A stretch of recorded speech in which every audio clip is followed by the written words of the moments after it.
Okay, welcome back everyone. Next speaker is Tuma Flayol. Tuma is a postdoc at LAS CNRS in Geppetto team. He also received his PhD from the same place in 2018. He has been doing research in the different areas of robot-legged locomotion and stabilization. He is currently one of the main contributors, especially in the electronics of the Open Dynamics Robot Initiative. Okay, Tuma, we are looking forward to your presentation. Thank you, Majid. Thank you for inviting me.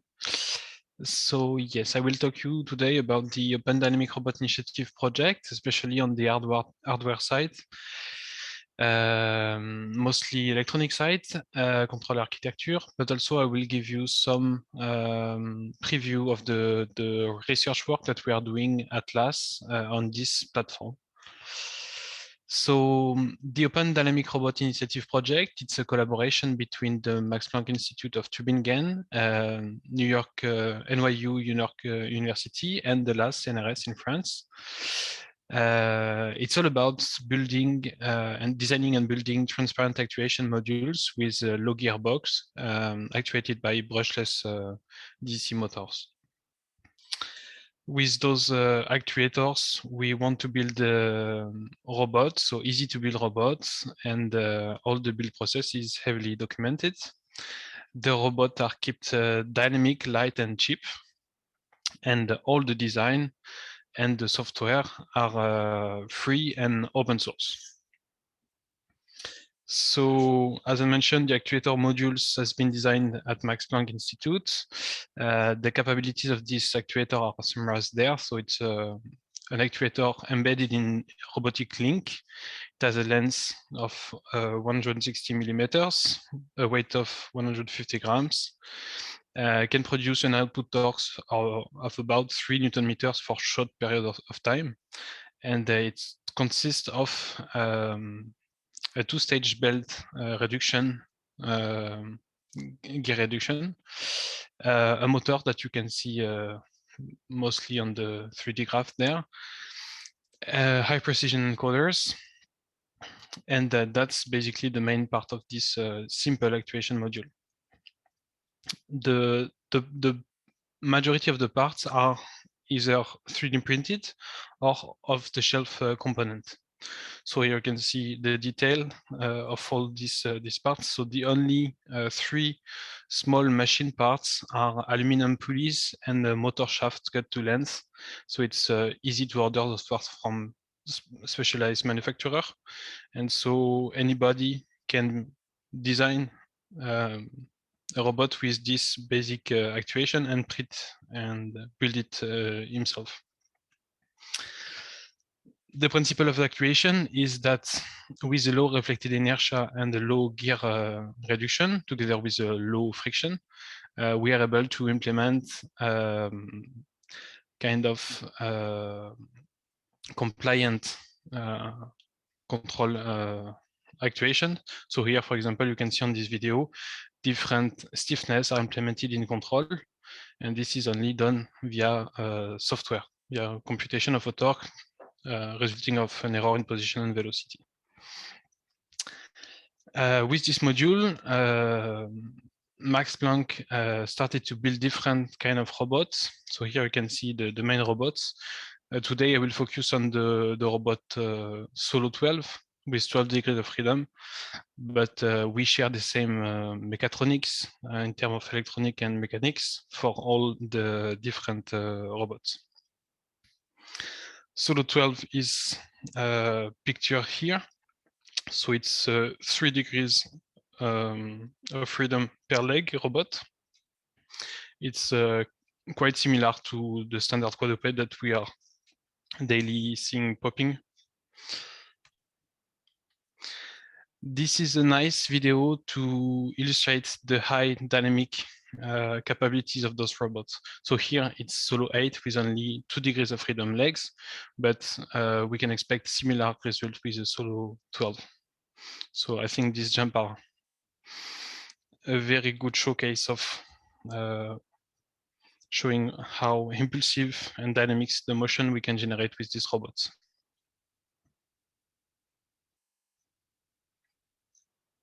Okay.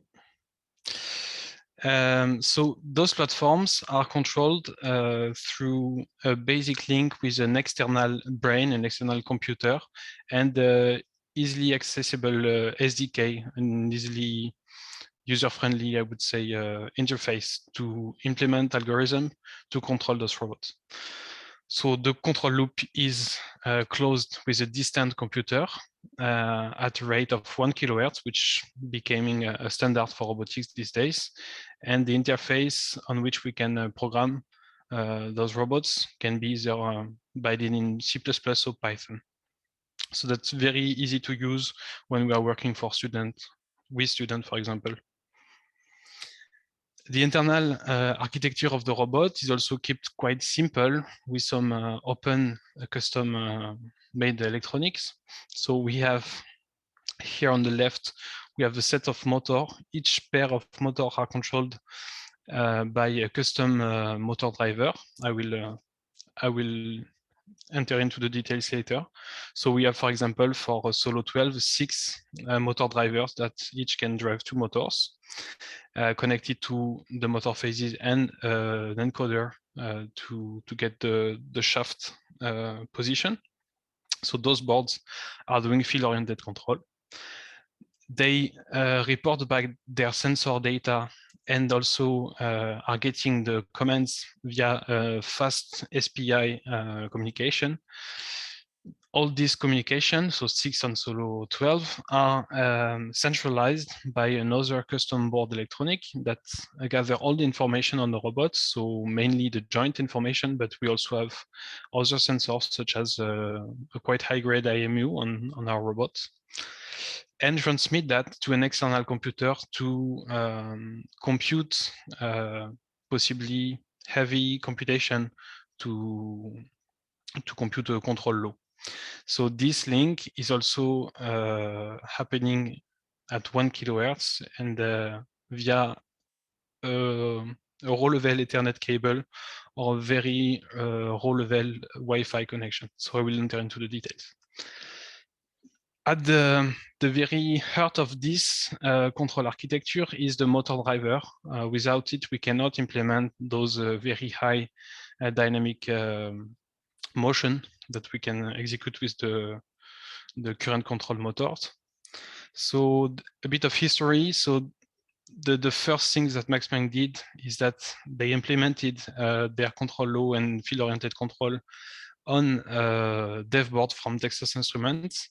And then quickly they realized the potential of this electronic. By the time it's quite new that we could really miniaturize so much those electronics. And they built a custom version of the same exact electronic, removing all the non-essential parts, and they came with what they call a micro driver, able to control 2 motors and connect to two optical encoders. So just to give you a hint, maybe it's too high level for some of you, maybe too low level for some others, but I think it's important because it's really the heart of this new technology that we see happening on all those robots. A motor controller performing a field-oriented control is just a way to control a permanent synchronous motor, permanent magnetic synchronous motor, which is basically just coils attracting and repulsing a magnet. And for such motor to turn, you cannot just apply a DC current, but you have to energize the coils at a precise moment, depending on the motor shaft position.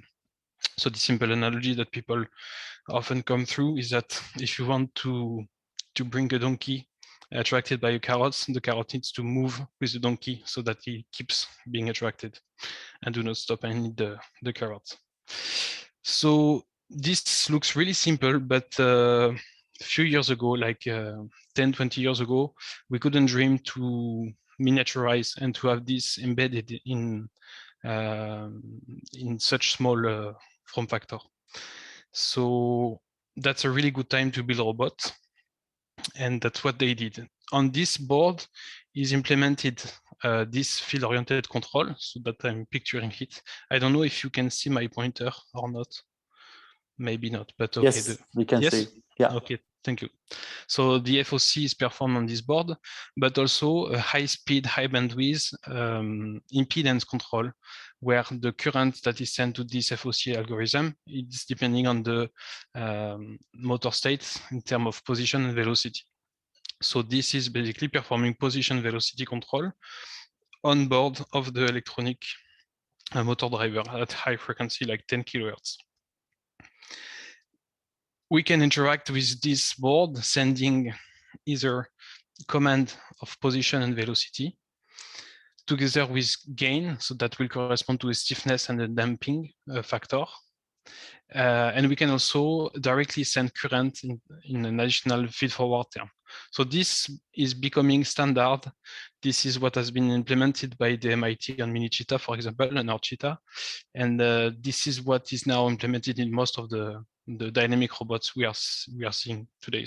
So basically, kind of simple but state-of-the-art low-level control for the motors. Maybe a word on the centralization electronics. So we call this master board. This master board is also, of course, open source, open hardware. It can be used for very different projects. It's not limited to control those actuators. It's based on ESP32, which is becoming a standard for the DIY community. So very powerful 2-cores MCU, integrating a Wi-Fi stack. So this is very nice for us because we can communicate with an external computer using a radio link. So it's able to connect to up to 16 actuators, so 8 micro drivers. It's able to communicate with a wire, with an Ethernet interface to a standard computer, or in some cases where we are sure that we can have a stable radio connection. I will show you some results. We can even use, to close the loop at 1 kilohertz, a wireless communication. So I think this is in itself a quite good achievement for building very small and compact robots that don't have to tackle all the electronic and computer that are needed to process the data and compute the control law. It also has rooms for user code. So for example, to implement low-level safety feature or very robot-specific procedure. So this is a board that enabled us to control, sorry, I think I'm missing a slide. Okay, I'll show you the result later. So this board, we directly access it through a computer, through a software stack, which also we keep open source and simple so that everybody can really access at any levels.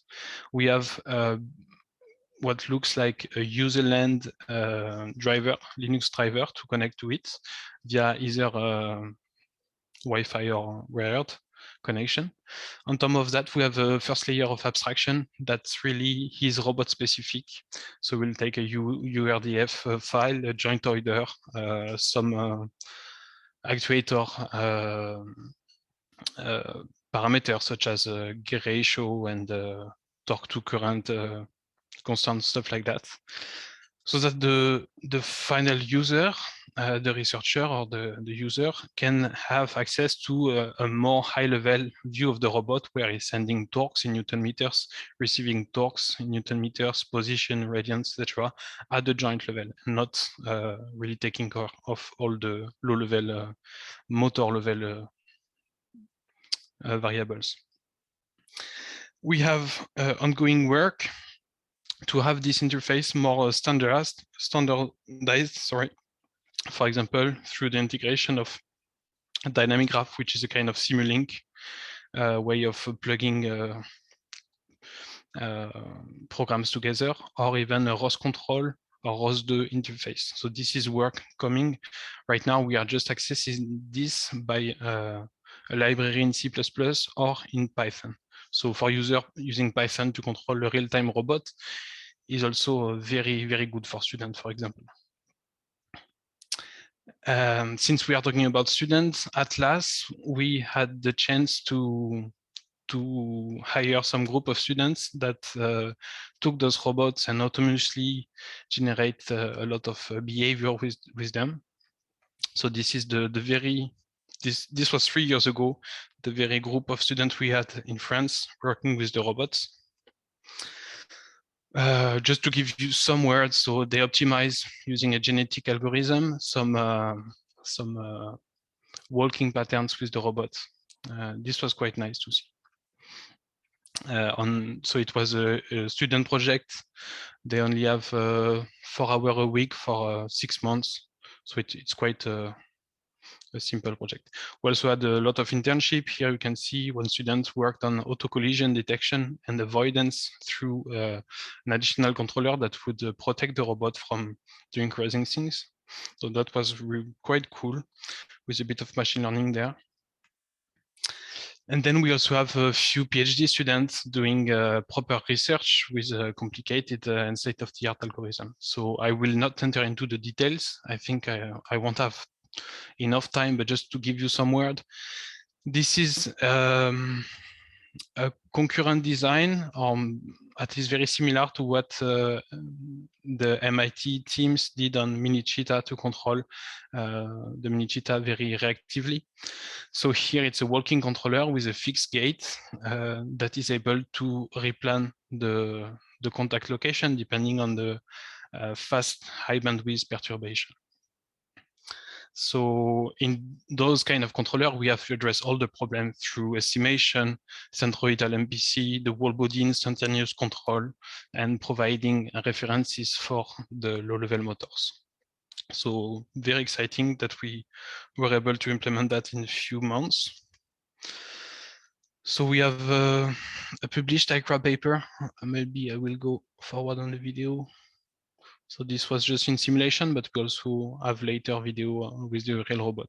So here, the robot is joystick commanded with high-level command on velocity direction and a 2D velocity direction and orientation. More recently, and I think Steve Tono will talk about it very soon in a coming presentation, we extended this work to work on contact planning in 3D environment in real time. So here the robot is able to, in a known environment, to react to perturbation or to a command, joystick command, and to take steps in a 3D world that is aware of. So I have 2 videos to show you that. And again, Steve Tono, next presenter, will discuss it more in detail. So here you can see on the left, the robot is aware of this gap. So it is aware. It doesn't mean that he sees it, but we tell the robot where it is thanks to an external motion capture system. And he knows exactly in his environment, internal state, he knows where are the gaps and where he can and cannot place foot. Another PhD student that I'm also co-supervising is working on the co-design. Since on those platforms we can quickly design the mechatronics and also the shape of the robot, since it's all mainly 3D printed, we can produce different versions of the robots. And what we are interested in is what is the best robot to execute a given task.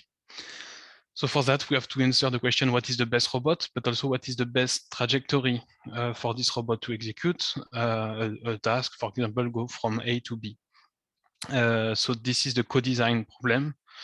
And so this student, Gabriele Fadini, is approaching the problem in a 2-stage optimal control problem, where we are using trajectory optimization, so DDP algorithm, to solve the trajectory optimization. And compute cost, we feed a genetic algorithm that is responsible of choosing design parameters such as gear ratio, motor size, link size. So basically that's it. And with this parameter and modelization of the friction, depending on those parameters and the dynamic model of the robot, we generate a model and we feed it again to trajectory optimization. So it's an ongoing work, but we are having some promising results. Maybe I will pass on other works that has been done with the robot, doing vision and estimation of the environment. Another one doing state estimation using forces and IMU pre-integration. All those papers have been submitted to ICRA. So since a few months ago, that's what's basically the state of the robot, but we are now having quite huge update on the hardware, and I will introduce them to you. So for those of you who knows the project, that's maybe interesting because this is not yet public, and we are only now making all of this content tested and published and shared.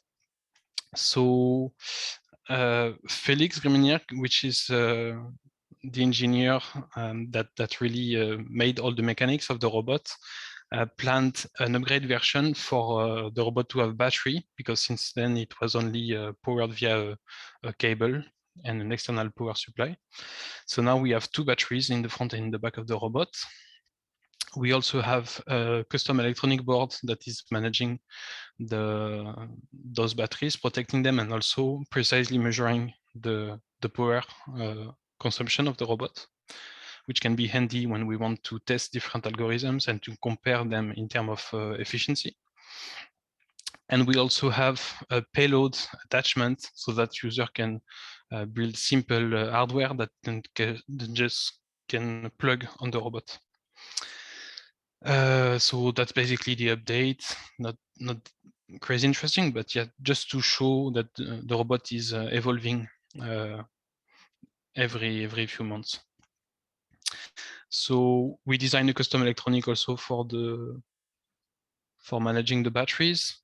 So maybe I will go quickly on this because it's really technical. The just take-home message is that we can really have a precise measurement of the consumption of the robot, and as I said before, we think it's important. And of course, this board, this main purpose is to protect the robot from burning batteries and going crazy. So if you're interested in those electronics, you can follow the links. All this is open. We have 2 very small batteries, so this is interesting because it doesn't change massively the weight of the robot, but it's yet able to power the robot when doing a simple walking, for example, for 20 minutes. For a research lab, I think it's enough if we can just quickly hot swap the batteries and continue experimenting. Thanks to these new batteries, we were able to go for the first time outside of the lab. And here, the control computer is still external to the robot, but we are sending commands without any wire, and the power is embedded. So here we are outside, and I think the robot can go like 30-35 meters away from the control computer. Still, this link is happening, and robustly enough so that we don't lose control. If for a few milliseconds we don't have any commands, the motor would do crazy stuff and would safe stop and shut down. So that was fun for us. Sorry. On some cases, this is not possible because we don't have the radio bandwidth or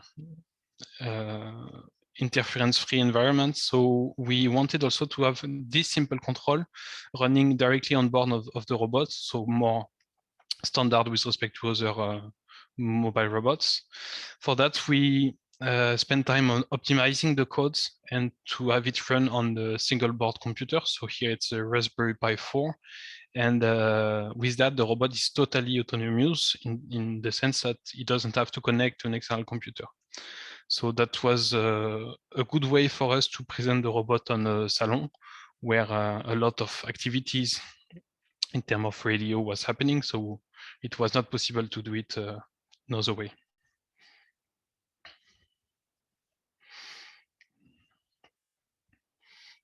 Okay, some motion to see the kinematics of the robot.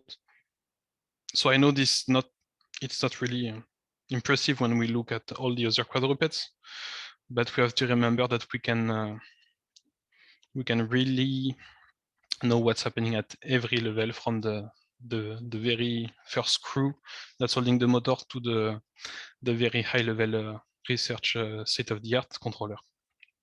So a major update that is coming is that we are switching to a new version of the motor drivers. For some reason, we have been limited with it, and we are turning to a really cutting-edge processor that is specialized for motor drivers. And with that, excuse me, with that, what we want to have is to robustify the motor controllers, but also to increase a lot the bandwidth in terms of communication that we can have in between the motor controllers and with the central computer. So we have a research project planned to decentralize the whole body controllers that we have and to have a linearized version running at very high frequency on board of the robot at 40 kilohertz. So this is really prospective work, but that needs to be built on top of very low-level design electronic. So we have a first version of this board. You can see a picture here. This board has been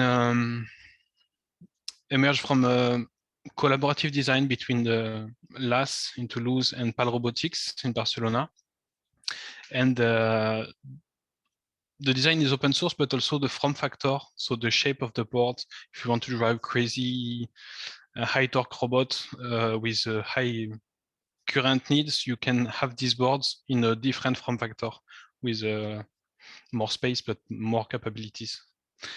A key part is the extensive communication interfaces that I talked about. So we have VTCAT SPI, FSI, which is stand for Fast Serial Interface, UART, KNFD, KNV2, so more traditional for robots. And we have 3 cores, so we can have 1 core doing the FOC, 1 core doing a whole body decentralized algorithm, and 1 which is left to either communication or user code. So that's good for us. It's still compact, it's the same size, so it will be directly replacing the current architecture of Solo.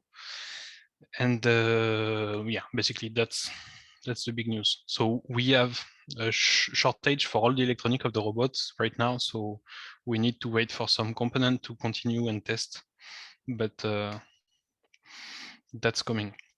We also, for a paper, we wanted to have onboard vision, so we have, and that's really basic, it will be more integrated later, but we have been tested some cameras to be integrated directly on the robot. Some ideas for the future.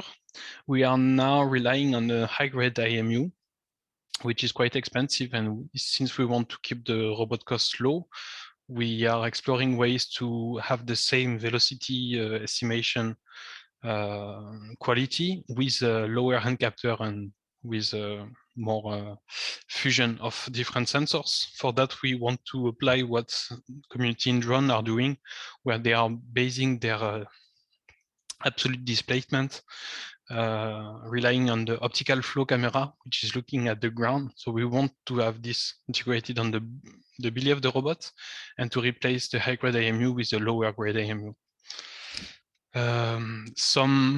Some projects also might want to have a moving head or moving a pan-tilt, at least RGB camera, so keeping the weight very, very small, but to be able to look at things while moving in a different way. I think that's it. So this robot initiative is heavily documented. There is a growing community with thousands of people already interacting on the website, on the YouTube channel, on the GitHub, and also we have a forum that I forgot to put here, but we have an active forum to ask questions. You will find the link in the website. Sorry. So that's it. I will also take the opportunity to tell you that we offer internship position for this year at LAS in Toulouse. If you're interested, just link this link. There are, I think we have 5 or 6 subjects. And if you have talented students that are looking for a nice internship, they can directly contact us. Thank you very much. And I'm ready to answer any question you might have. Okay, thanks a lot, Thomas. So we already have one question, but please write down your question and send it in the chat if you want me to ask them. Okay, the first question is that are there considerations in the system and the communication stack that ensure low latency and deterministic response in Wi-Fi networks? Yes, so we cannot for sure tell that we will receive the message if it has been corrupted, but we for sure know that it won't be delayed because we are accessing the Wi-Fi at the very lowest level where we are using just broadcasting. So there is no acknowledgement. The worst case scenario is that we lose a packet, but we will get only the newer packet and not jammed by resending of older packets. So we have on the video here, we have about 5% of the packet which are lost, but since those loss are not happening in the same consecutively, we don't lose control of the robot. Also, we take care that all the quantity that needs to be integrated, such as, for example, an estimation of the velocity of the robot based on position measurement is done on board of the robot so that we don't have to find a difference, things with missing elements. Okay. The next question is that it's about processing unit. Have you considered using, I think it's Zynq, ZYNQ, as a unified processing solution? Do you know that? Yes, I think we are talking about FPGA there. FPGA, okay. Yes, when building the master board, we are thinking about using maybe FPGA-based design, but for simplicity and because we were not expert on it, we decided to use off-the-shelf MCU. Mm-hmm. So I hope this answered the question. Okay. There is other question that is there any plan to build biped robots? Is there any challenges for bipedal robots? Yeah, so Majid, you know very well the answer. We have one biped that Majid worked as a. So here we have Bolt, which is a 6 degrees of freedom robot with contact points, and this is a biped. You can find videos of it, but I'm pretty sure Majid, you will present this robot. Yeah, I think I will present this a bit later. Okay, and so I also have one question, Thomas. So how much is the difference between controlling the robot using wireless when there is no interruption, I think in the isolated environment, and the Ethernet? Do you see any sensible difference between these two, or no, they are pretty much the same? So we measure round trip. So round trip is the time it takes for a message to go from the robot to the central computer and to come back on the robot. With the Ethernet, it takes us 400 microseconds, and with the Wi-Fi, we are almost at 1 milliseconds. So it's a bit more in terms of latency, but this is not very problematic for any of our controllers. Mm-hmm. I would say that if you want to do pure torque control, where you send only torque commands to the robot, And so here, the robot is not able to interpolate the feedback with his current high-speed position and velocity estimation. This is more challenging. But I would say that even if you are doing that with the wired, with the wire link, you're already suboptimal with respect to what the motor controller could offer. Mm-hmm. Okay, also I have another question about the new board you talked about, that you would have the decentralized whole body control on that. So it's going to replace the master board, or it's going to also replace the MOO drivers, the motor drivers? So we have different plans.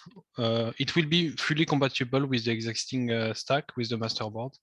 But if we really want to send to the robots not a gains per joint, but a matrix of gains, like a Riccati matrix, and each links will communicate with each other and share at high bandwidth information, then the topology of the star with the master board and the different nodes is not possible anymore. We'll have a high-speed loop network on the, so yeah, that would be different.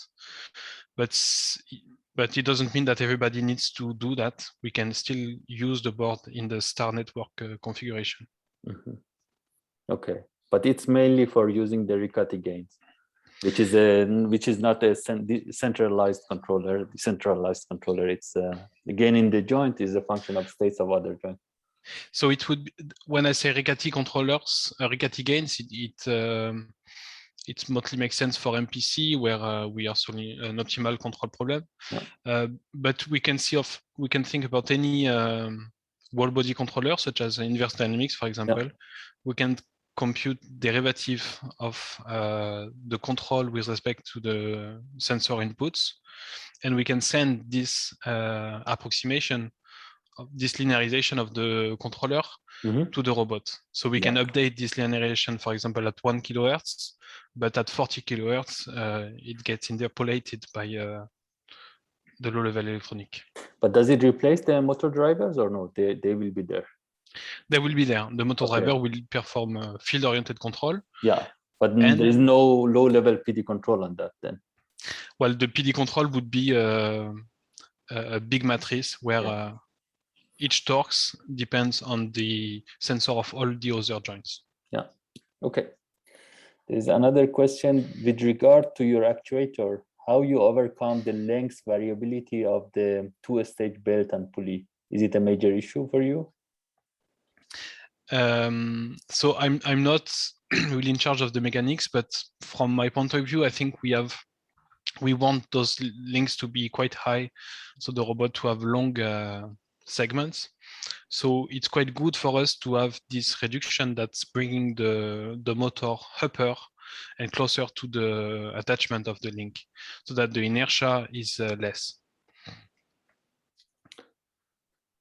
Okay, great. Thanks a lot, Tuma, for your nice presentation. I think we are good with the timing, then we can stop here. Thanks a lot again. Thank you.